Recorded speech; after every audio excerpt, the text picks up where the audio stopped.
मेरे प्यारे देशवासियों, आज हम सब 80वां स्वतंत्रता दिवस मना रहे हैं। आज हर दिलों की धड़कन वंदे मातरम के नाद से गूंज रही। आज हर घर तिरंगा है, हर मन तिरंगा है और देश उत्साह और उमंग के साथ नए संकल्पों को लेकर के आज आगे बढ़ रहा है। आप सबको स्वतंत्रता दिवस की बहुत बहुत शुभकामनाएं।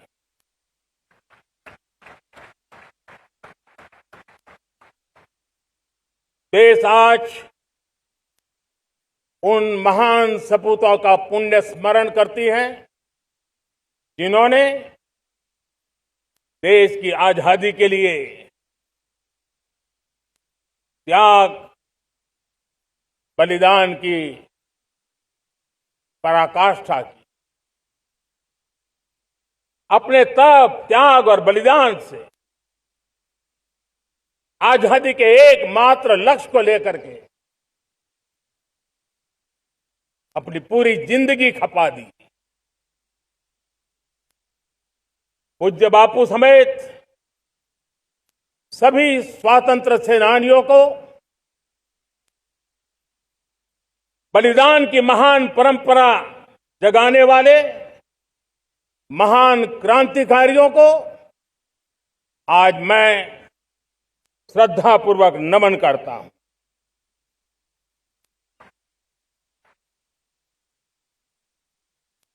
आज जो इस समारोह में उपस्थित है, उन सब के लिए आज एक ऐतिहासिक पल भी है।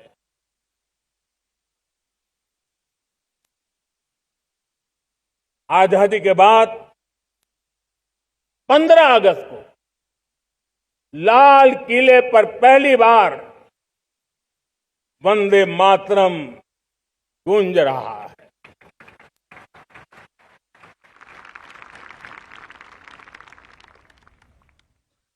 आज जब हम देश के लोग वंदे मातरम के 150 वर्ष मना रहे हैं, तो इससे बड़ा उत्तम अवसर क्या हो सकता है। मेरे प्यारे देशवासियों, पिछले दिनों देश के कुछ हिस्सों में बाढ़ का प्रकोप रहा, भूस्खलन का प्रकोप रहा, अनेक परिवार प्रभावित हुए। उनके दुख दर्द को हम भली भांति अनुभव करते हैं।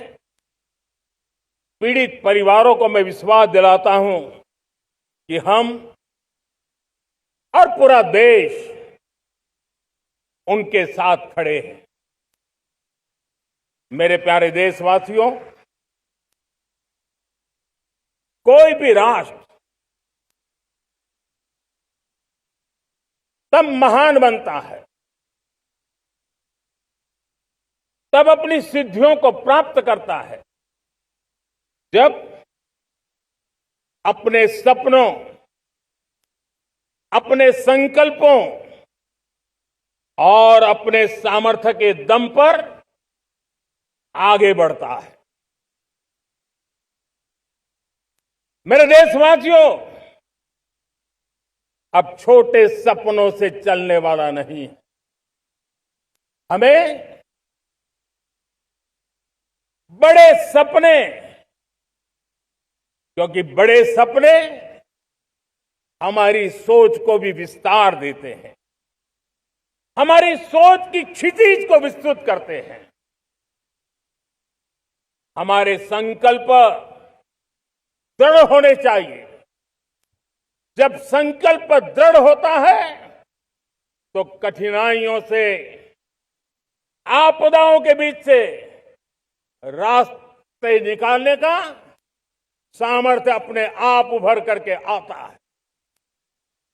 और मेरे प्यारे देशवासियों, हमारे संकल्प भी ऊंचे होने चाहिए, क्योंकि जब सपने ऊंचे होते हैं, संकल्प ऊंचे होते हैं, तो हमारे सामर्थ्य की ऊंचाई भी बढ़ती है, हमारे प्रयासों की ऊंचाई भी बढ़ती है, और तब जाकर के हम सपनों को साकार कर सकते हैं।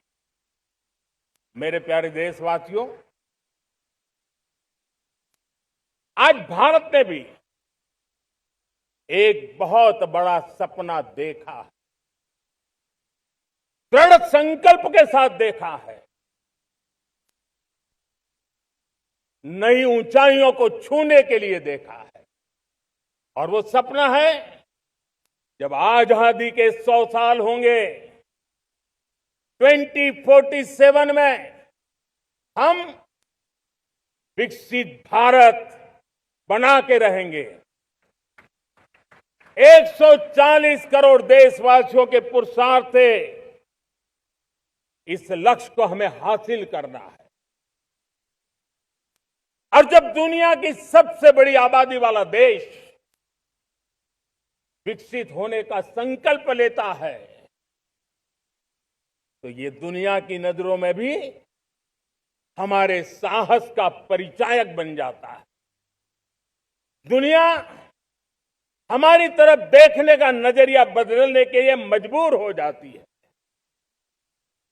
प्यारे देशवासियों, और मैं ऐसे ही नहीं कह रहा हूं, पिछले 12 वर्ष में देश के कोटि कोटि नागरिकों ने, दलित हो, पीड़ित हो, वंचित हो, आदिवासी हो, गांव में रहने वाला हो, शहर में रहने वाला हो, गरीब हो, मध्यम वर्ग का हो, युवा हो, बुजुर्ग हो, नारी हो, पुरुष हो, उत्तर हो, दक्षिण हो, पूर्व हो, पश्चिम हो, हर किसी ने पिछले 12 साल में एक संकल्प के साथ, समर्पण के साथ देश को नई ऊंचाइयों पर ले जाने में हर प्रकार से प्रयास किया है। मैं उनके इस प्रयासों का आदरपूर्वक स्वीकार करता, और उसी का परिणाम है कि इतने कम समय में 25 करोड़ देशवासी गरीबी को परास्त करके गरीबी से बाहर निकले हैं। इन्हीं देशवासियों का प्रयास का परिणाम है कि हम कभी फ्रेजाइल 5 में गिरे जाते थे।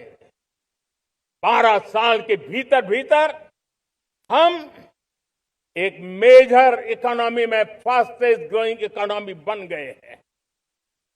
साथियों,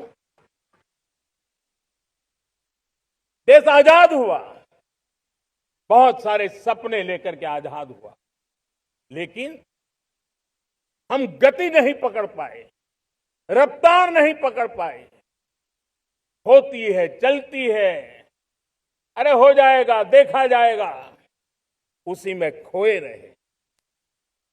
2014 तक आते आते तो पूरे विश्व ने हमें फ्रेजाइल 5 के उस में डंप कर दिया था। ऐसे समय पिछले 12 साल में भारत ने एक नई रफ्तार पकड़ी, तेज गति से हम आगे बढ़ रहे हैं। और देशवासियों का संकल्प है कि अब 140 करोड़ देशवासियों के संकल्प को, सामर्थ्य को रोकना नामुमकिन है।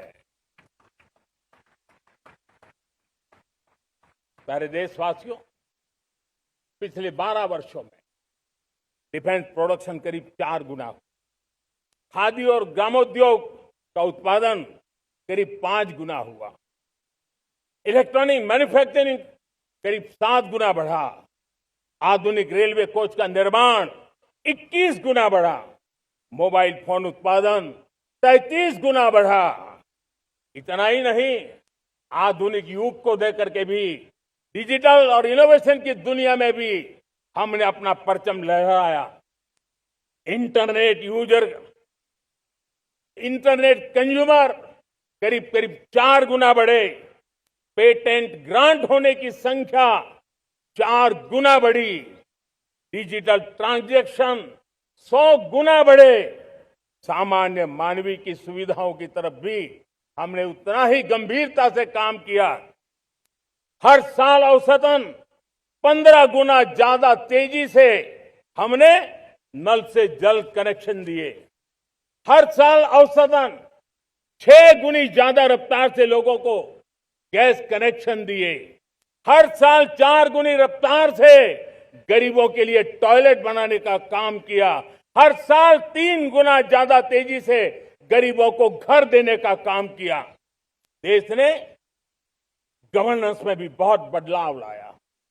हजारों की संख्या में कंप्लायंसेस खत्म किए। सैकड़ों की तादाद में पुराने कानून खत्म किए। पिछली शताब्दी के कानूनों से 21वीं शताब्दी की मार्च नहीं हो सकती। हमने आधुनिक इंफ्रास्ट्रक्चर के लिए मेट्रो का विस्तार किया। हमने पब्लिक ट्रांसपोर्ट को ताकत दी। जिस स्पीड से काम, जिस स्केल पर काम किया, ये सब, ये रफ्तार, ये विस्तार, ये अचीवमेंट आजादी के बाद पहली बार पिछले 1 दशक ने देखा है। और जब इतनी सारी सिद्धियां हमारे सामने हो, इतनी तेज गति दिखाई देती हो, देशवासियों का सामर्थ्य पल पल प्रकट होता है, तब तो 2047 में विकसित भारत बनने का संकल्प कभी भी अधूरा नहीं रह सकता है। ये सारे आंकड़े इस बात की गवाही देते हैं कि हम आगे बढ़ने वाले हैं, मेरे प्यारे देशवासियों। लेकिन उसके लिए आत्मविश्वास की जरूरत होती है, आत्मगौरव की जरूरत होती है, और साथ साथ आत्मनिर्भर भारत होना भी बहुत जरूरी होता है। और इसलिए बीते वर्षों में हमारा कन्विक्शन रहा है कि भारत को हमें अब दूसरे देशों पर निर्भर रह करके नहीं जीना चाहिए। हमें आत्मनिर्भर बनना चाहिए। दुनिया में बहुत कुछ मिलता है, सस्ता मिलता है, जल्दी मिल सकता है, लेकिन उससे हमारा सामर्थ्य तैयार नहीं होता, न हमारे सामर्थ्य की कसौटी होती है। और इसलिए हमें भी अपनी क्षमताओं को बढ़ाना है। अपने हितों की सुरक्षा हमें खुद को करनी है। और इसलिए आत्मनिर्भर भारत का संकल्प बहुत दृढ़ता के साथ हम लेकर के आगे बढ़ रहे हैं। मेक इन इंडिया, स्वदेशी, वोकल फॉर लोकल, इन सारे क्षेत्रों में आज हर भारतीय का मन जुड़ रहा है। मेरे प्यारे देशवासियों, मैं आपको एक उदाहरण देता हूं सेमीकंडक्टर का। देश आजाद होने के बाद विश्व में तो सेमीकंडक्टर की चर्चा हो चुकी थी, हमारे यहां भी बातें होती थी, लेकिन सेमीकंडक्टर का कोई बड़ा प्लान हम आगे नहीं बढ़ा पाए। और आज स्थिति क्या है? आज की डिजिटल दुनिया में, आज की टेक्नोलॉजी में चिप का महात्म्य हम समझते हैं। कोई भी इलेक्ट्रॉनिक गुड्स होगा, हमारे मेडिकल इक्विपमेंट होंगे, हमारे ट्रांसपोर्ट के रास्ते होंगे, हर किसी में चिप अनिवार्य है। और इस चिप के बिना दुनिया थम जाए ऐसी स्थिति पैदा हो। और इसलिए भारत ने आत्मनिर्भर होने की दिशा में अपना सेमीकंडक्टर प्लांट, बड़ा सेमीकंडक्टर प्लांट, 3 सेमीकंडक्टर प्लांट शुरू हो चुके हैं। और मुझे बताया गया है कि वहां जो प्रोडक्शन हो रहा है वो एक्सपोर्ट होना शुरू हो चुका है। और मैं देशवासियों को कहना चाहता हूं, आने वाले 7-8 वर्ष में और 5, 7 या 8 सेमीकंडक्टर प्लांट बहुत ही जल्द शुरू होने वाले। ये आत्मनिर्भर भारत हमें विकसित भारत की दिशा में जाने का महामार्ग देता। मेरे प्यारे देशवासियों, वैसे ही एक चर्चा क्रिटिकल मिनरल की हो रही है। पूरी टेक्नोलॉजी क्रिटिकल मिनरल पर निर्भर है। भारत इसमें भी अपने आप को सुरक्षित करने में जुटा हुआ है। क्रिटिकल मिनरल का लक्ष्य साझा किया जाए। नेशनल क्रिटिकल मिनरल ये हमने लॉन्च किया। बजट में क्रिटिकल मिनरल कॉरिडोर की हमने घोषणा की है। कई देशों के साथ एग्रीमेंट हो रहे हैं। विश्व के कई देश अब इस क्रिटिकल मिनरल के विषय में भारत के पर भरोसा करने लगे हैं। मेरे प्यारे देशवासियों, जैसे सेमीकंडक्टर की बात हो, क्रिटिकल मिनरल की बात हो, वैसे ही जिस टेक्नोलॉजी की दिशा में हम जा रहे हैं, दुनिया जा रही है, उसमें एनर्जी का महत्व और बढ़ता चला जा रहा है। अब एनर्जी के बिना भी नई दुनिया को चलाना मुश्किल है। और इसलिए हमें चिप हो, एआई हो, डेटा सेंटर हो, हमें बहुत बड़ी मात्रा में बिजली की जरूरत होगी। एनर्जी सिक्योरिटी ये हमारे समय की मांग है। और इसलिए हमने पहले से ही उस दिशा में एक के बाद एक मजबूत कदम उठाए हैं। एनर्जी सिक्योरिटी का एक बड़ा माध्यम है परमाणु ऊर्जा, न्यूक्लियर एनर्जी। हमने पार्लियामेंट में शांति एक्ट पास कर करके एक नए लक्ष्य तरफ जाने का रास्ता तय कर लिया है। 2047 तक हम 100 गीगावाट न्यूक्लियर पावर का लक्ष्य लेकर के चल रहे हैं। इसी एक दशक में हम 5 नए न्यूक्लियर रिएक्टर शुरू करने का लक्ष्य लेकर के चल रहे हैं। इस वर्ष भारत ने फास्ट ब्रीडर न्यूक्लियर टेक्नोलॉजी में महारत हासिल करके एक अहम पड़ाव पार किया है। और उसके कारण परमाणु ईंधन में आत्मनिर्भर बनने की दिशा में हमें एक बहुत बड़ा सफलता का कदम हमने रखा है। मेरे प्यारे देशवासियों, कई बार संसाधनों की कमी के कारण देश रुकता नहीं है, लेकिन रुकने का कारण सोच की सीमाएं होती हैं। जब सोच बंध जाती है, सीमाओं में सड़ने लग जाती है, तब हम अपने सामर्थ्य को भी पहचान नहीं पाते हैं। देश को आज कच्चे तेल पर निर्भर रहना पड़ रहा है और हमारी गलत सोच के कारण है। आप जान के हैरान हो जाएंगे, हमने समुद्री तट पे 99% हमारा समुद्री तट का पूरा हिस्सा ऐसी सोच के कारण नो गो एरिया घोषित करके रखा था। हमने ही समंदर के अंदर जाकर के एक्सप्लोरेशन न करने का निर्णय कर लिया था। ये सोच का दारिद्र्य था। हमने फैसला किया ये नहीं चल सकता। हमने उस 99% को जो कभी नो गो एरिया हुआ करते थे, हमने उसको गो एहेड एरिया के रूप में खुला कर दिया है। और अब हम समुद्र के भीतर भी एक्सप्लोरेशन करने की और नए नए भंडार खोजने की दिशा में हम प्रवृत्त हैं, हम प्रयास कर रहे हैं। हमने पिछले वर्ष उसी दिशा में एक महत्वपूर्ण कदम रखते हुए समुद्र मंथन की घोषणा की थी और पिछले दिनों हमने 85,000 करोड़ रुपए इस काम के लिए आवंटित करके काम को गति देने का निर्णय कर लिया है। मेरे प्यारे देशवासियों, एनर्जी सिक्योरिटी, इसका मैंने कहा कि हमें ऑल्टरनेट स्रोतों की तरफ भी पूरी शक्ति लगाना बहुत जरूरी है और इसलिए ऊर्जा का सही इस्तेमाल बढ़ाते हुए भारत इसी दिशा में आज तेजी से काम कर रहा है।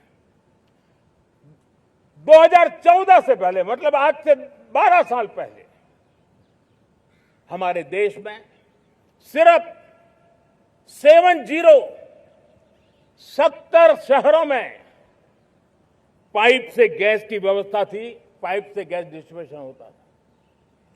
12 साल में इन 70 शहरों को हमने 700 शहरों तक पहुंचा दिया है। ये होती है रफ्तार, ये होता है विस्तार। 2014 के पहले मुश्किल से 20-22 लाख घरों में पाइप से गैस पहुंचता था। आज 1.25 करोड़ घरों में पाइप से गैस पहुंचाने का काम हो रहा है। 12 वर्ष पहले देश में सोलर एनर्जी की कैपेसिटी सिर्फ 2 गीगावाट थी। 2 गीगावाट, आज 160 गीगावाट हमने प्राप्त किया है लक्ष्य। मेरे प्यारे देशवासियों, मैं एक और जानकारी देता हूं। हमने इसका लाभ देश के मध्यम वर्ग को, सामान्य परिवार को मिले, इस तरफ भी उतना ही ध्यान केंद्रित किया। हमने पीएम सूर्यघर मुफ्त बिजली योजना चालू की और आज मुझे संतोष है कि इतने कम समय में 50 लाख घरों का सोलर एनर्जी का काम हम आंकड़ा पार कर चुके हैं। तेजी से चल रहा है और उसके कारण हजारों घरों का बिजली बिल 0 हो गया है। हजारों घर अपनी बिजली का उपयोग करने से अतिरिक्त बिजली आज बेच करके कमाई कर रहे हैं। हर परिवार को हम इस काम के लिए 80,000 रुपया सरकार की तरफ से एक एक परिवार को मदद दी जा रही है, तब जाकर के हम इस काम को पूरा कर रहे हैं। मेरे प्यारे देशवासियों, आपको जानकर के हैरानी होगी, ये जो हमारी रेलवे है उसका इलेक्ट्रिफिकेशन का काम हमारे देश में 1925 में शुरू हुआ था। 1925 में इलेक्ट्रिफिकेशन का काम शुरू हुआ, लेकिन 90 साल में 1925 से लेकर के 90 साल में सिर्फ 30% रेल का इलेक्ट्रिफिकेशन हुआ था। यानी 90 साल में 30%। हमारी रफ्तार देखिए, लक्ष्य को पाने के लिए हमारी दौड़ देख लीजिए। हमने एक दशक के अंदर 100% काम पूरा कर दिया। 90 साल में 30%, 10 साल में 70%, ये होता है काम। और इसके कारण डीजल जो हमें बाहर से लाना पड़ता है उसकी बचत हुई, बिजली से हमारी ट्रेनें चली, पर्यावरण को फायदा होने लगा। मेरे प्यारे देशवासियों, हम यहां से नहीं रुके हैं, हम दुनिया के अंदर पीछे रहना नहीं चाहते। पिछले दिनों आपने खबर सुनी होगी, भारत ने ईंधन का नया क्षेत्र को भी छू लिया है। देश ने पहली हाइड्रोजन से चलने वाली ट्रेन शुरू कर दी है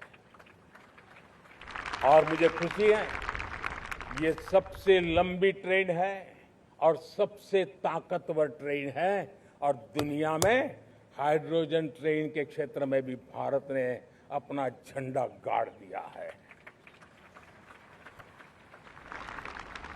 प्यारे देशवासियों, पिछले 10-12 साल हम लगातार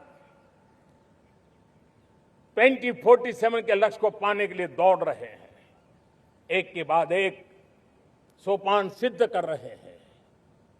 हमने सोचा भी नहीं था कि हमें इसमें भी कुछ मुसीबतों का झेलना पड़ेगा। पिछले 10-12 वर्ष में कितने संकटों का सामना करना पड़ा।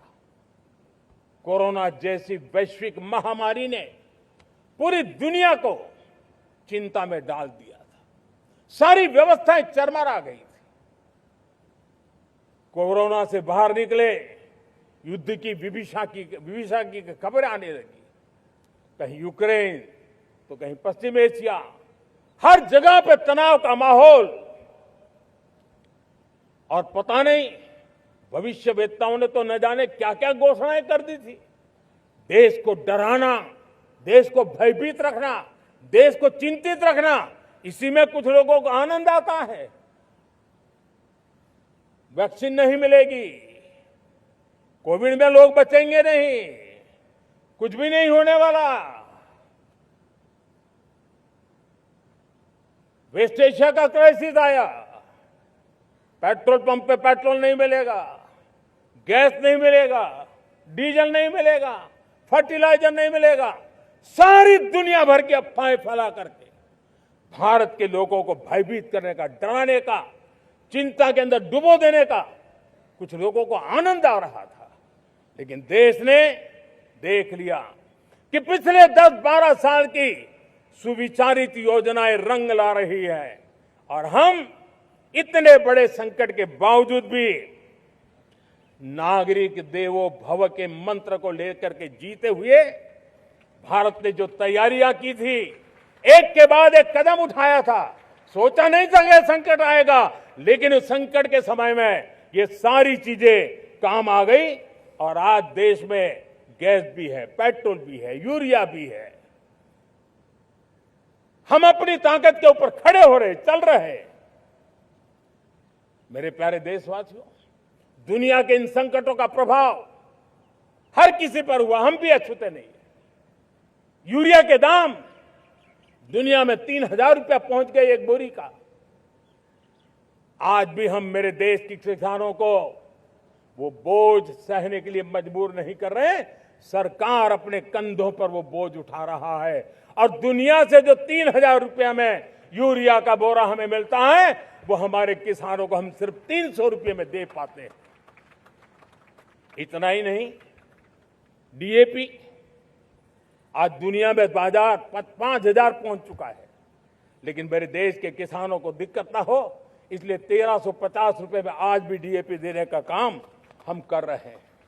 मेरे प्यारे देशवासियों, एक समय था जब मैं आत्मनिर्भरता की बात कर रहा था तो कुछ लोग एयर कंडीशन चैम्बर में बैठ करके सोचने वाले लोग हमें बता रहे थे ग्लोबलाइजेशन का क्या होगा।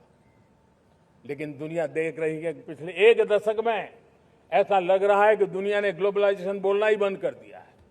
जहां से ग्लोबलाइजेशन की आवाज आती थी वो बंद सुनाई नहीं देती है। दुनिया का हर देश अपनी अपनी संभालों के मिजाज की तरफ गया है। लेकिन दुर्भाग्य से इस संकट के कालखंड में कुछ लोगों ने अपना रुतबा दिखाने के लिए संसाधनों को वेपनाइज करने का खेल खेला है। दुनिया अपने पास जो कुछ भी है उसको वेपनाइज करने में लगी है। संसाधनों का वेपनाइज, रिसोर्स का वेपनाइज, पेट्रोल, डीजल, फर्टिलाइजर, दवाइयां, टेक्नोलॉजी की चिप्स, इतना ही नहीं भूभाग को भी वेपनाइज किया जा रहा है। और ऐसे समय अगर हम आत्मनिर्भरता मंत्र को लेकर 10 साल सही दिशा में न चले होते तो हम कल्पना कर सकते हैं कि ऐसी चुनौतियों का मजबूती से मुकाबला कैसे करते। और हमारी तैयारियां निरंतर बढ़ती जा रही है। मेरे प्यारे देशवासियों, दूसरी तरफ आज भारत का प्रोफाइल पूरी तरफ बढ़ रहा है। आज भारत दुनिया के लिए एक स्वीकृत और सम्मानीय देश के रूप में बन रहा है। भारत के पास स्थिर पॉलिटिकल मैंडेट है, स्थिर सरकार है, भारत का वाइब्रेंट लोकतंत्र है, भारत का मजबूत न्याय तंत्र है और हम सबको दिशा देने वाला भारत का संविधान है। और अब दुनिया हमारे इन सामर्थ्य को पहचानने लगी है और इसलिए 2014 के बाद दुनिया करीब करीब 40 देशों के साथ हमारा FTA एग्रीमेंट हो रहा है। अब देखिए कितना बड़ा अवसर आया है।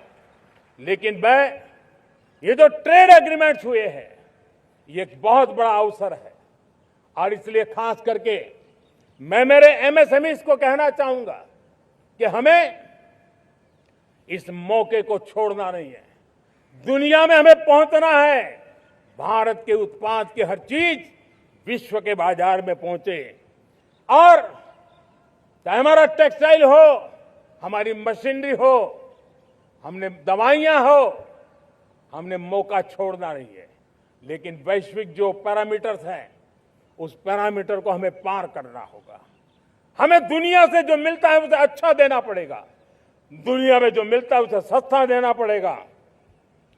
और पंजाब के लुधियाना से लेकर के तमिलनाडु के तिरुपुर तक हमारा टेक्सटाइल सेक्टर दुनिया में पहुंच सकता है।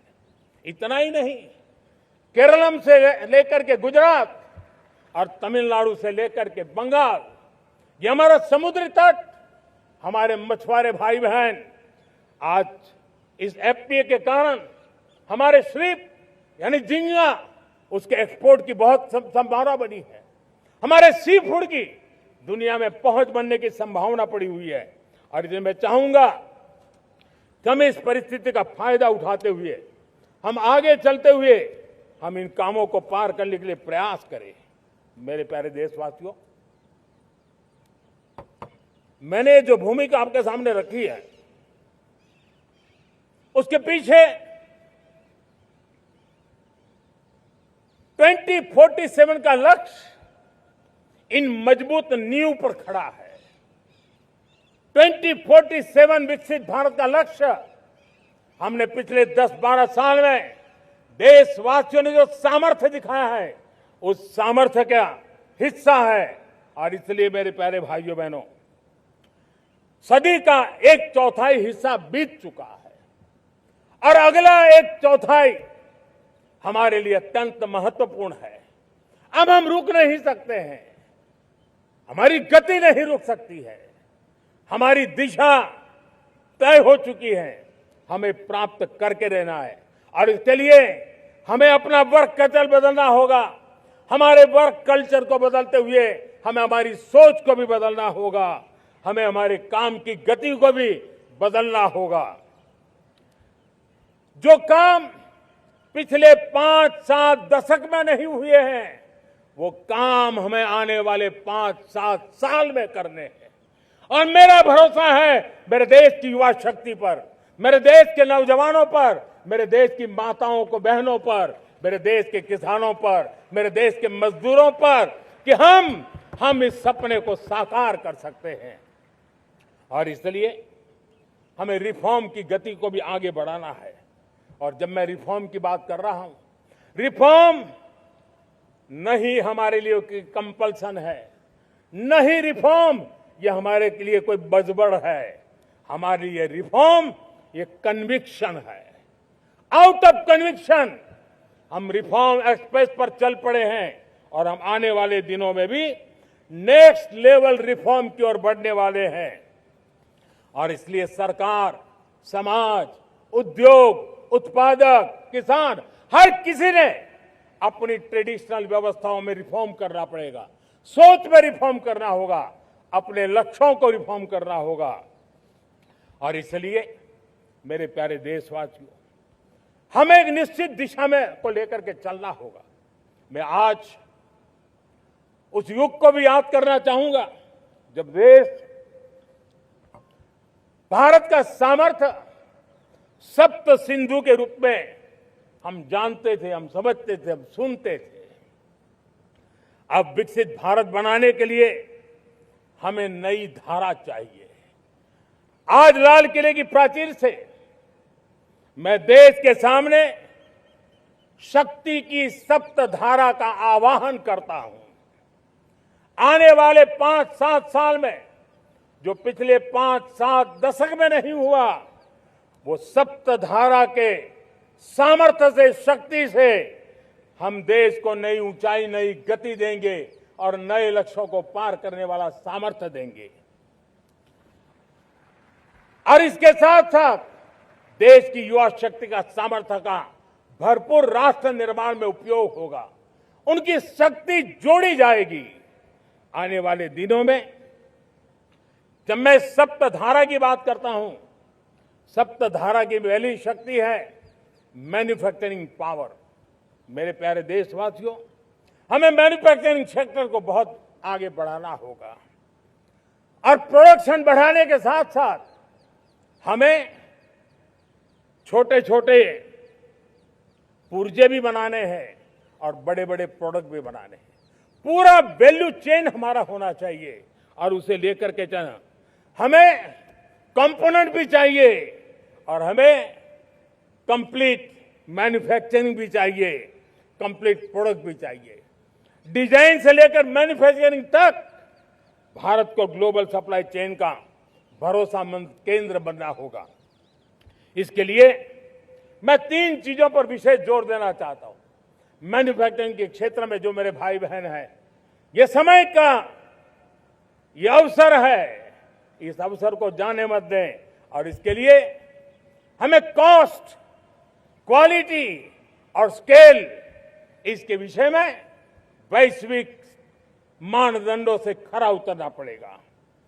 हमारी फैक्ट्रीज कॉम्पिटिटिव हो, हमारे प्रोडक्ट्स यूजर फ्रेंडली हो, हमारा पैकेजिंग दुनिया के लोगों को लुभावने वाला हो, आकर्षित करने वाला हो, हमारा जीरो डिफेक्ट प्रिसिजन मैन्युफैक्चरिंग, ये हमारी पहचान बनना चाहिए।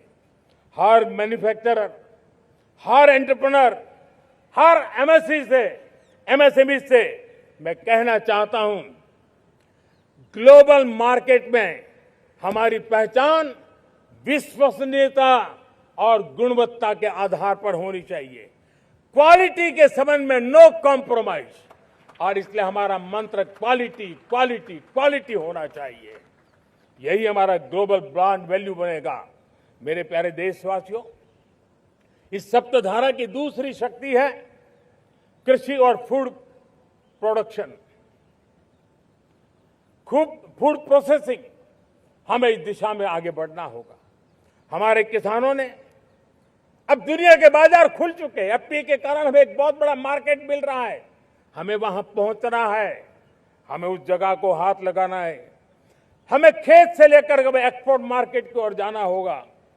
हमारे पारंपरिक खान पान हो, हमारे मिलेट्स हो, हमारे मसाला हो, हमारे फल हो, फूल हो, क्या कुछ नहीं है हमारे पास, वो ग्लोबल ब्रांड्स बनने चाहिए। हमारे किसान केमिकल फ्री खेती को बल देंगे, दुनिया में इनकी मांग और बढ़ने वाली है। और जो ग्लोबल पैरामीटर्स के अंदर हर प्रकार से सिद्ध होने वाले हमारे एग्रो प्रोडक्ट होंगे, तो दुनिया में हम आसानी से पहुंच पाएंगे। मेरी सप्तधारा की तीसरी शक्ति है टेक्नोलॉजी और इनोवेशन। मेरे प्यारे देशवासियों, आज जमाना एआई का है, क्वांटम का है, स्पेस का है, रोबोटिक्स का है, डेटा सेंटर्स का है। पूरी तरह एक नया क्षेत्र खुल चुका है और इमर्जिंग टेक्नोलॉजी ये भी हर पल हमें चुनौती दे रही है। और इसलिए देश को दुनिया के लिए मार्केट नहीं बना देना, हमें इनोवेशन का हब बनना है। हमने यूपीआई और डिजिटल पब्लिक इंफ्रास्ट्रक्चर में लोहा मनवा लिया है, हमारी ताकत का परिचय करवा दिया है। अब भारत को डिजिटल पब्लिक टेक्नोलॉजी उसको भी दुनिया के कोने कोने तक पहुंचाना है। भारत को नेक्स्ट जनरेशन कम्युनिकेशन टेक्नोलॉजी में लीड करना है। मेड इन इंडिया 6G हर कोने में पहुंचे, ये हमारा लक्ष्य होना चाहिए और हमें उस पर तेजी करनी चाहिए और इसके लिए हमारा प्रयास कम नहीं होना चाहिए। सप्तधारा की चौथी शक्ति है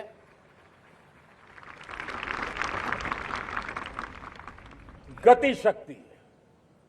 ये गति शक्ति देश के अंदर सीमलेस फास्ट कनेक्टिविटी पर हमें बल देना होगा। शहरों को हाई स्पीड रेल से हमें जोड़ना होगा। मॉडर्न हाईवे चाहिए, इनलाइन वाटरवेज चाहिए, एयरपोर्ट चाहिए, मल्टी मॉडल लॉजिस्टिक की व्यवस्था चाहिए। हमें पोर्ट्स को सिर्फ सामान उतारना चढ़ाने की जगह नहीं, दुनिया के शिप्स आकर के लंगर हो जाए इतना नहीं, हमें हमारे पोर्ट्स को पोर्ट लेड डेवलपमेंट ग्रोथ की दिशा में हमें आगे बढ़ना होगा। हमारी पांचवी शक्ति है सप्तधारा की, वो है रक्षा शक्ति। और ये रक्षा शक्ति का महत्व हर प्रकार से है।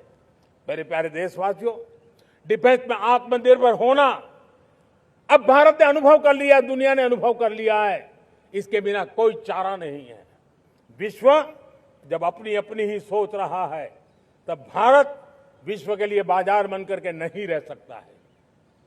हमें डिफेंस के क्षेत्र में आत्मनिर्भर होना होगा। Next generation defence technology develop करके हमें ग्लोबल सप्लायर बनने की दिशा में हमें लक्ष्य लेकर के चलना है। हमें ड्रोन, काउंटर ड्रोन सिस्टम को विकसित करना होगा और हाइपरसोनिक डिफेंस टेक्नोलॉजीज, उस पर हमें लीडरशिप लेनी होगी। साथियों, साइबर सुरक्षा भी आज हर घर के लिए एक समस्या बन रही है। वो भी एक रक्षा का क्षेत्र है जिसमें हमारे युवाओं की जो सामर्थ्य है, उस सामर्थ्य का उपयोग हम देश के और दुनिया के लिए कर सकते हैं। हमारी सप्तधारा की छठी शक्ति है ग्रीन इकोनॉमी, ब्लू इकोनॉमी, जो ग्रीन जॉब को भी जन्म देती है। हमें green hydrogen, renewable energy, energy storage, green mobility, green manufacturing in global scale हमें पा करके रहना है। हमें दुनिया जब ग्लोबल वार्मिंग की चर्चा करती रहती है, हम रास्ते खोजते रहते हैं, हम समस्याओं का समाधान दे रहे हैं और भारत ये ग्रीन मूवमेंट का बहुत बड़ा सामर्थ्य लेकर के चलिए। भारत के पास ब्लू इकोनॉमी के लिए भी बहुत बड़ा अवसर है। बहुत बड़ा लंबा हमारा कोस्ट लाइन है। ब्लू इकोनॉमी के लिए बहुत बड़े अवसर है।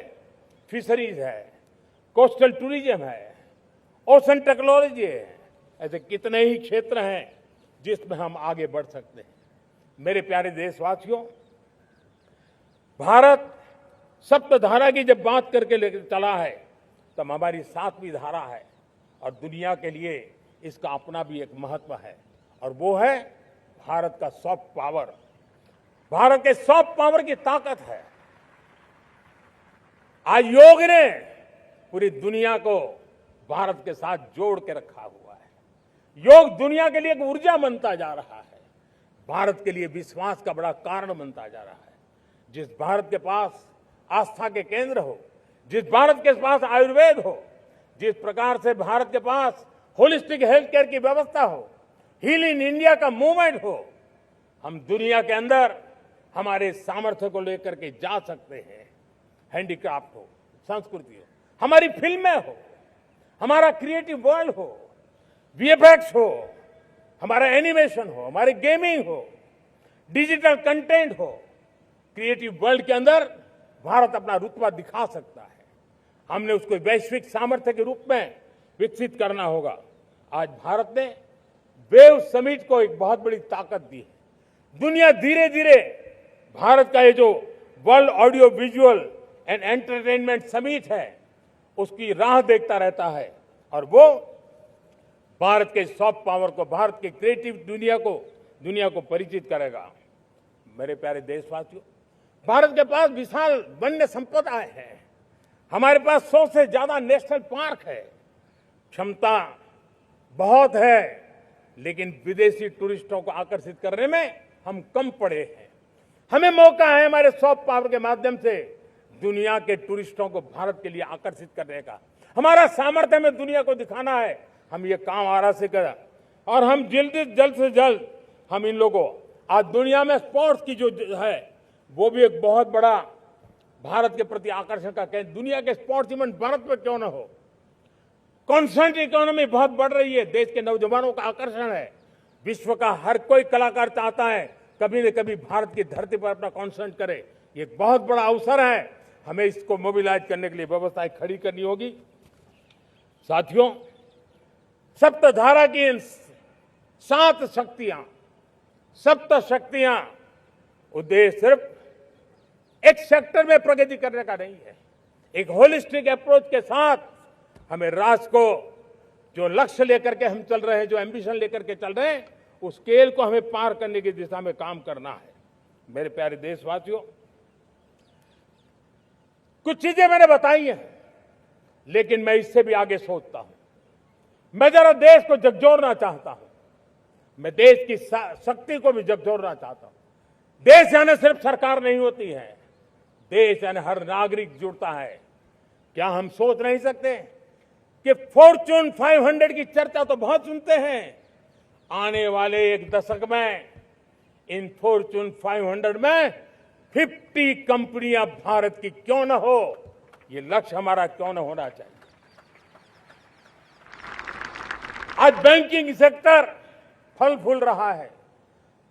दुनिया की टॉप बैंक के अंदर भारत की बैंक का झंडा भी क्यों न फहरता हो।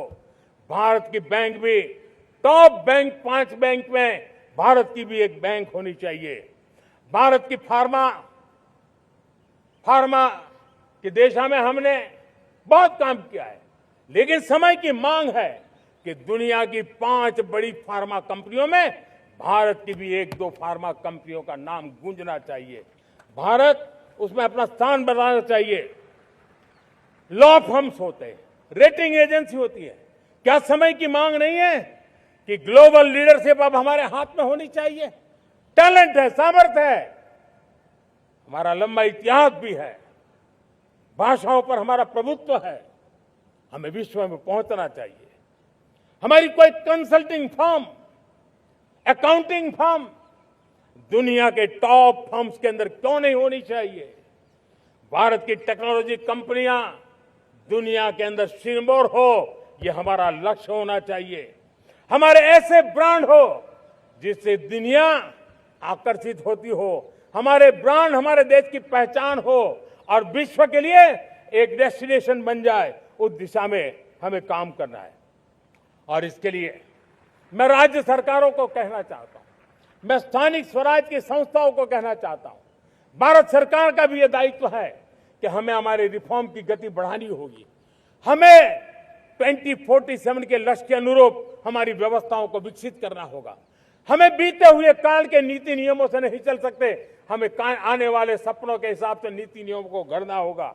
और इसको अगर हम करेंगे तो मुझे पूरा विश्वास है और मैं देशवासियों को भरोसा देता हूं, इसी रास्ते मेहनत में कोई कमी न करते हुए हम विकसित भारत का सपना पार करके रहेंगे। हमें सबको मिलकर के चलना है। केंद्र सरकार हो, राज्य सरकार हो, इंडस्ट्री हो, हम सब ने मिलकर के आगे बढ़ना है। हमें रिफॉर्म्स करते रहना है, रिफॉर्म्स को आगे बढ़ाते रहना है।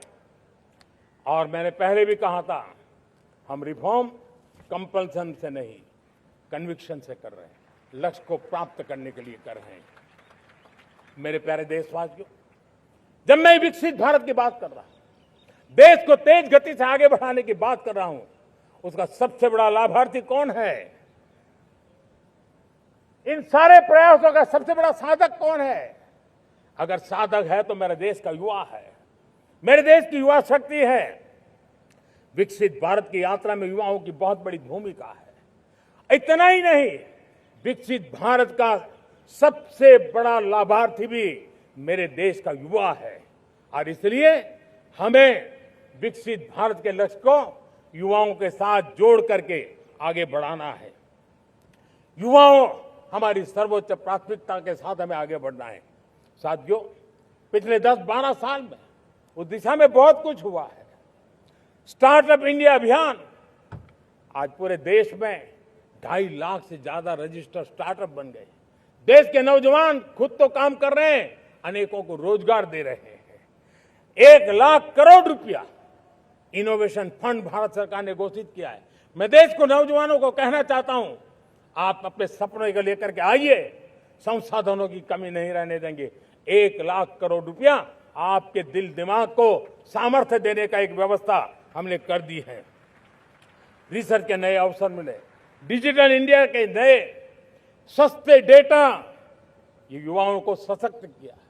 दुनिया में सस्ता डेटा कहीं है तो भारत की धरती पर है। और देश के नौजवानों को उसने नई ताकत दी है। स्किल इंडिया हमने नेशनल प्रोग्राम बनाया है। स्पेस सेक्टर को हमने ओपन कर दिया। नेशनल ड्रोन पॉलिसी हमने बनाई है। खेलो इंडिया पॉलिसी बनाई है। 35 वर्षों तक एजुकेशन पॉलिसी नहीं थी, नई एजुकेशन पॉलिसी लेकर के आए हैं और इसका फायदा मिडिल क्लास के परिवारों को हुआ है। साथियों, 2004 से 14 आंकड़े मुझे देना चाहिए आपको। 2004 से 14 हमारे देश में 350 से भी कम यूनिवर्सिटी थी और आज 10-12 साल के भीतर भीतर करीब 650 नई यूनिवर्सिटी जुड़ चुकी है। करीब 1000 का आंकड़ा हम पहुंच रहे हैं। 2014 के पहले मेडिकल की सिर्फ 400 सीटें हुआ करती थी, आज करीब 850 सीटें मेडिकल की हो रही है। इतना ही नहीं, अब विदेशी यूनिवर्सिटी भी भारत की धरती पर आ रही है। भारत के अंदर विदेशी यूनिवर्सिटी की डिग्री मेरे नौजवान को मिले, इसका प्रबंध भी हो चुका है। हमारे देश के युवा मन बचपन से ही टेक्नोलॉजी की तरफ आकर्षित हो, उस दिशा में हम काम कर रहे हैं और इसलिए हमने करीब 10,000 से अधिक अटल टिंकरिंग लैब छोटे छोटे बच्चों के हवाले कर दी है ताकि उनका इनोवेशन और टेक्नोलॉजी के अंदर उनका मन बने। 12 वर्ष युवा, हमने अनेक रास्ते खोले। हम स्टार्टअप ओपन कर दिया, आपने देखा होगा। भारत के प्राइवेट स्टार्टअप 28 साल की एवरेज उम्र के बच्चों ने, नौजवानों ने दुनिया में पहले ही ट्रायल में अपना सैटेलाइट लॉन्च कर दिया और रॉकेट लॉन्च कर दिया। उन्होंने बहुत बड़ा काम कर दिया साथियों। आज करीब 2.5 लाख से ज्यादा रजिस्टर्ड स्टार्टअप है। हमने पिछले दिनों एआई इंपैक्ट समिट किया था। एआई का विस्तार बहुत तेजी से बढ़ रहा है। लाल किले से मैं देश के नौजवानों के लिए घोषणा करना चाहता हूं। हमने तय किया है कि आने वाले 1 वर्ष में 1 करोड़ युवाओं को एआई स्किल के लिए ट्रेनिंग देने का हम काम करेंगे ताकि हमारा देश का नौजवान एआई की दुनिया में भी नेतृत्व करने का सामर्थ्य। मेरे साथियों, बायो इकोनॉमी एक नया क्षेत्र है।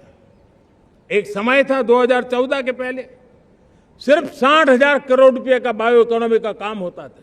मेरे देश के नौजवान, आपने क्या कमाल कर दिया है। देखिए, नीतियां जब सही होती है, लक्ष्य जब साफ होता है, तो मेरे देश के नौजवान कैसा करके थे। बायो इकोनॉमी में देश की युवा शक्ति ने सामर्थ्य दिखाया। 2014 के पहले जो 60,000 करोड़ का कारोबार था, आज वो कारोबार बायो इकोनॉमी 20 लाख करोड़ पहुंच चुकी है। दोस्तों,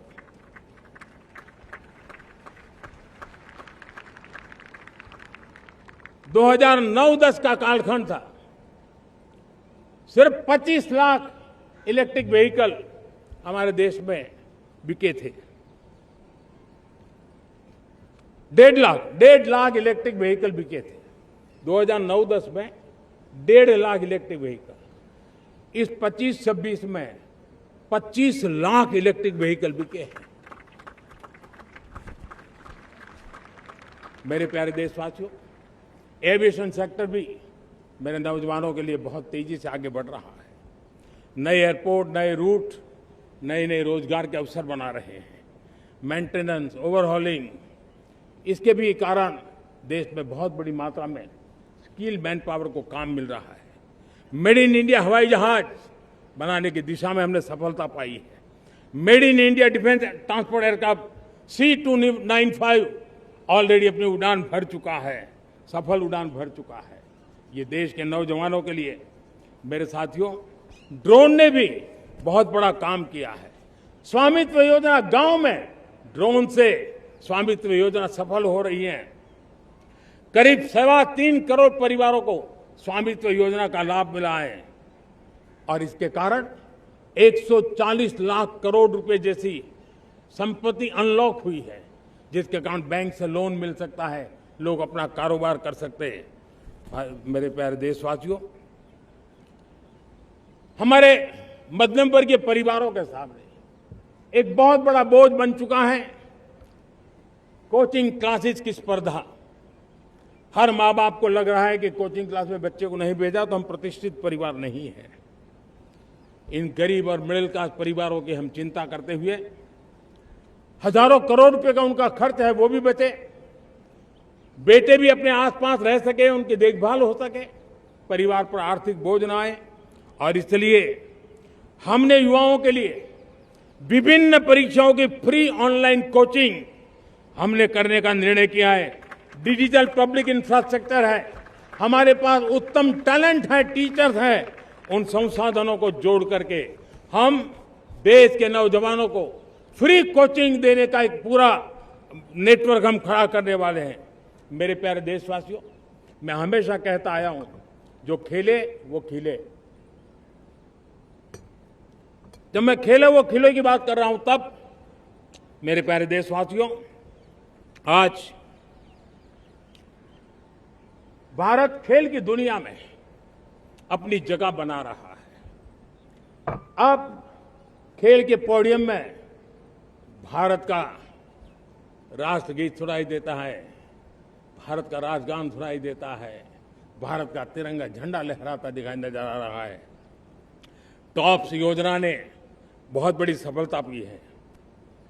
खेलो India games, university games, winter games, beach games, sports infrastructure, sports के लिए कोचिंग, स्पोर्ट्स मेडिसिन, स्पोर्ट्स के लिए न्यूट्रिशन, इन सारे विषयों में भारत अब महारत करने की दिशा में आगे बढ़ रहा है।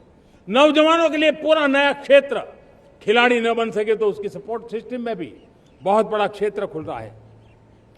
स्पोर्ट्स की दुनिया में भारत का प्रदर्शन बेहतर होता रहा है और हम 2036 में ओलंपिक के मजबूत दावेदार बनकर के आगे बढ़ रहे हैं और 2030 में कॉमनवेल्थ गेम्स को भारत होस्ट करने वाला है। और मेरे साथियों, दुनिया में जो ओलंपिक की खेल होते हैं, करीब 40 प्रकार के गेम होते हैं और करीब 350 साढ़े 350 स्पर्धाएं होती हैं ओलंपिक में। और आपको जानकर के दुख होगा मेरे देशवासियों, मेरे नौजवानों, मैं आपको चुनौती देता हूं, मैं आह्वान करता हूं, मैं आपकी मदद चाहता हूं। 350 जितने स्पर्धाओं में भारत 2/3 खेलों में कहीं होता ही नहीं, हमारी मौजूदगी नहीं होती, हम क्वालिफाई नहीं होते हैं। हमने तय किया है कि 2036 में जो ओलंपिक होगा, हम चाहते हैं कि वो भारत में हो, लेकिन 2036 में जिन विधाओं में आज भारत खेलता नहीं है, जिन विधाओं में भारत क्वालिफाई नहीं करता है, जिन स्पर्धाओं में भारत ने छोड़ के रखा है, 3/4 हिस्सा हमारे इंतजार कर रहा है। भारत उस पर बल देगा और इसके लिए हम टैलेंट हंट का एक अभियान भी चलाना चाहते हैं। हमें अगर 2036 के लिए खिलाड़ी चाहिए तो आज जो 5 साल, 10 साल, 15 साल की उम्र के नौजवान हैं, बेटे हैं, उनके तरफ ध्यान देना होगा, उन बेटियों पर ध्यान देना होगा। और इसलिए 5 से 15 उम्र के बच्चों में खेल प्रतिभा ढूंढने के लिए गांव गांव, शहर शहर, स्कूल स्कूल एक टैलेंट हंट का अभियान चलाया जाएगा। बच्चों की प्रतिभा को देखा जाएगा और फिर उनको स्पेशल ट्रेनिंग दे करके देश के लिए खेलने वाले अच्छे खिलाड़ी बनाए जाएंगे। मेरे प्यारे युवा, देश के सामने, देश के नौजवानों के सामने नशा एक बहुत बड़ा संकट बनता जा रहा है। नशा मुक्त भारत ये हम सबका सामूहिक दायित्व होना चाहिए। हमारे उज्जवल भविष्य के लिए हमारी युवा पीढ़ी मजबूत हो, हमारा युवा सामर्थ्य हमारे देश के लिए काम आए, इसलिए नशा मुक्त भारत। पिछले दिनों माय भारत के वॉलंटियर्स ने, देश के एनजीओ ने, देश के सामाजिक सांस्कृतिक संगठनों ने, देश के आध्यात्मिक पुरुषों ने मिलकर के नशा मुक्त भारत का 100 सप्ताह का एक कार्यक्रम तय किया है। 100 सप्ताह तक एक अभियान चलने वाला है। मैं हर परिवार को कहना चाहता हूं कि आप भी इस अभियान का हिस्सा बने, आप इसके साथ जुड़िए और देश के नशा मुक्त भारत के सपने को पूरा करने के लिए आप आगे आइए। मेरे प्यारे देशवासियों, 21वीं सदी में दशकों पुरानी जो चुनौतियां हैं, उन चुनौतियों को खत्म करना बहुत अनिवार्य है।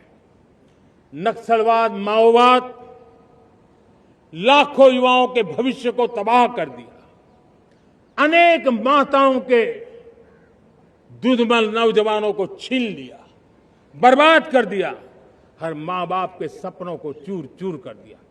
इस नक्सलवाद ने 4 दशक तक हिंदुस्तान के बहुत बड़े हिस्से को, बहुत बड़ी आबादी को दबोच करके रखा था, बंदूक के नोक पर दबोच करके रखा था, संविधान की धज्जियां उड़ा दी थी और देश के सामान्य नागरिकों की रक्षा में 3,500 से ज्यादा हमारे पुलिस के, सुरक्षा बल के जवान शहीद हो गए। युद्ध के अंदर जितने सैनिक मरते हैं, उससे ज्यादा हमारे पुलिस जवानों को जान की बाजी लगानी पड़ी ताकि देश के सामान्य मानवी को सुरक्षा मिले। ये नक्सलवाद ने धरती को लहूलुहान कर दिया था। 2014 में आपने जब हमें मौका दिया, उसी दिन हमने संकल्प लिया था कि हम देश को नक्सलवाद से मुक्त करेंगे। और आज मुझे खुशी है कि नक्सली माओवादी हिंसा आखिरी सांस भी शायद रहने की अब तो ताकत नहीं रही है। पूरी तरह उसे खत्म करने की दिशा में जहां पर कभी नक्सलवादियों की गोलियां चलती थी, जहां पर कभी धरती रक्त रंजित रहा करती थी, आज उसी नक्सल क्षेत्रों में, उसी इलाकों में नक्सल मुक्त होने के कारण विकास, विश्वास और प्रयास का तिरंगा लहरा रहा है। मेरे प्यारे देशवासियों, लेकिन इस चुनौती को हमने कम नहीं आंकना है। इस चुनौती से हमें और भी सावधान रहने की जरूरत है। वर्षों तक देश की सत्ता में माओवादी सोच के लोग गलियारों में अपनी जगह बना करके बैठे थे। सरकारी कमेटियों में सलाहकार के रूप में भी ये माओवादी सोच ने नीतियों को प्रभावित किया था। मेरे प्यारे देशवासियों, जंगलों में हमें हथियारी नक्सलों का खात्मा बुलाने में, उस संकट से देश को मुक्त कराने में सफलता मिली है। लेकिन हथियारी नक्सल तो गए, लेकिन दिमागी नक्सल, ये दिमागी नक्सल मौके की तलाश में है, हिंसा, अराजकता के वो रास्ते खोज रहे हैं, समाज को गलत राह पर घसीटने के लिए भांति भांति के दांव कर रहे हैं। इन दिमागी नक्सलियों को पहचानना होगा, इन दिमागी नक्सलियों को आइसोलेट करना होगा और राष्ट्र को विकसित राष्ट्र बनाने की मुख्य धारा की ओर देश की युवा पीढ़ी को जोड़ना होगा। मेरे प्यारे देशवासियों, सुरक्षित भारत बनाना हम सबका दायित्व है। चुनौती सीमा के भीतर हो या सरहद से बाहर, भारत हर परिस्थिति के लिए तैयार है। आज युद्ध का नेचर बदल रहा है। अब युद्ध सीमा पर ही होता है, गारंटी नहीं है। आज युद्ध सीमा के अंदर, कहीं रिफाइनरी पे जाकर के, कहीं बैंकिंग सेक्टर को जाकर के, कहीं डेटा सेंटर को जाकर के, एक प्रकार से लड़ाई का नया रूप, इंफ्रास्ट्रक्चर तोड़े जा रहे हैं, फैक्ट्रियां तोड़ी जा रही है। हमने मिशन सुदर्शन चक्र की पिछले सालों घोषणा की थी, बहुत तेजी से उस पर काम चल रहा है। आज डिफेंस एक्सपोर्ट हमारा करीब 50 गुना बढ़ा है। करीब 100 देशों में हमारे अस्त्र शस्त्र पहुंच रहे हैं। वैश्विक पटल पर भारत की प्रतिष्ठा धीरे धीरे बढ़ रही है। बदलते हुए समय में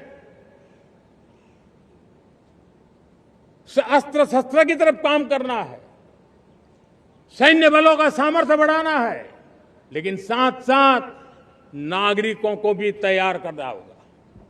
पिछली शताब्दी के युद्धों के अनुरूप जो सिविल डिफेंस की व्यवस्थाएं हमारे देश में विकसित हुई है, वो कालबाह्य हो चुकी है। और इसलिए मैं आज लाल किले से घोषणा कर रहा हूं कि हम आने वाले दिनों में सिविल डिफेंस का एक वाइब्रेंट नेटवर्क खड़ा करेंगे। आधुनिक व्यवस्थाओं से उनको परिचित कराएंगे। आधुनिक संकटों से नागरिकों को रक्षा करने की क्या व्यवस्था हो सकती है, एक बहुत बड़ा वॉलंटरी फोर्स सिविल डिफेंस का आधुनिक चुनौतियों को पार करने वाला हम बनाने वाले हैं। मेरे प्यारे देशवासियों, राष्ट्र के निर्माण में आज हमारी बहनों बेटियों का योगदान हम सब के लिए बहुत बड़ा प्रेरणा का कारण बना हुआ है। फाइटर जेट हो या सिविल एविएशन, हमारी बेटियां सबसे आगे दिखाई दे रही है। खेलकूद का मैदान हो, हमारी बेटियां आगे दिखाई दे रही है। स्टेम एजुकेशन में भर्ती होने की प्रक्रिया हो, सबसे ज्यादा हमारी बेटियां आगे दिख रही है। आज सेना में भी एनडीए से जो बच्चियां निकली हैं, वो बड़े रौब के साथ देश की सेना का नेतृत्व करने का सामर्थ्य दिखाने लगी है। मेरी बेटियों की ताकत कैसी है। मैं पिछले दिनों साणंद में एक सेमीकंडक्टर प्लांट में गया। वहां आदिवासी बेटियां, देश के अलग अलग कोने से आई हुई बेटियां काम कर रही थी। वो उस गांव से आई थी जिन्होंने पासपोर्ट क्या होता है पता तक नहीं था। वो बेटियां विदेशों में गई, ट्रेनिंग लेकर के आई और आज चिप निर्माण का काम कर रही है। और बड़े कॉन्फिडेंस, मैं जो उनका कॉन्फिडेंस देखा, मैं सचमुच में बहुत प्रभावित हुआ था। आज 3 करोड़ बहनों को हमने लखपति दीदी बनाने का लक्ष्य तय किया था, उसको पार कर लिया। अब हम 6 करोड़ लखपति दीदी बनाने के लक्ष्य को लेकर के आगे बढ़ रहे हैं। 3 करोड़ नई लखपति दीदी बनना मतलब ग्रामीण अर्थव्यवस्था में बहुत बड़ा बदलाव मातृशक्ति के द्वारा आने वाला है। मेरे प्यारे देशवासियों, आज पंचायतों में, नगर पालिका में, महानगर पालिका में बहुत बड़ी मात्रा में हमारी महिलाएं जनप्रतिनिधि बनकर के देश का मार्गदर्शन कर रही है, समस्याओं का समाधान कर रही है, बहुत ही सक्षम नेतृत्व दे रही है। और इसी को ध्यान में रखते हुए हमने पार्लियामेंट में नारी शक्ति वंदन अधिनियम पारित किया था। लेकिन किसी न किसी कारण से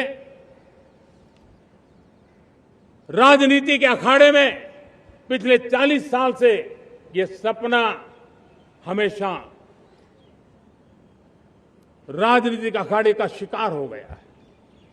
मैं देश के सभी राजनीतिक दलों से आज लाल किले की प्राचीर से तिरंगे झंडे की छाया में खड़े होकर के प्रार्थना करता हूं, आग्रह करता हूं,